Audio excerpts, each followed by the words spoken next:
শোনো, তোমাদেরকে তো আমি আনিনি। তোমরা যদি গরমে হাঁপাও, রোদে হাঁপাও, তাহলে ঘরে যাও। প্রচুর গরম লেগে গেছে। আমি তো ঝুমুরকে এনেছি শুধু। তোরা কেন এসছিস? হ্যাঁ বল, তুমি যেখানে আমরা সেখানে। তুমি বাইরে বসেছ, আমরা কি ঘরে থাকতে পারি? হাঁপিয়ে যাচ্ছে, হাঁ করে ফেলেছে। এটা কে? এটা কে? এটা কে?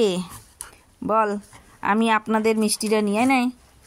মিষ্টিটা নি, জল খাবে গো। ঝুমুর, আপনার নাম কি? আপনার গাটা তো এখনো শুকায়নি, গায়ে এত লোম, ঠাসা লোম একদম। 1 ঘন্টা হয়ে গেল রোদে রেখেছি। আবার কি হেয়ার ড্রাই দিয়ে শুকাতে হবে? আমাকে কি এই খাটনিটা করতে হবে? এই ওই জলটাই তোর পছন্দ হলো? ওই জলটাই পছন্দ হলো? ওই জলটাই স্বাদ মা, ওটার মধ্যে আমুল দুধের গন্ধ আছে।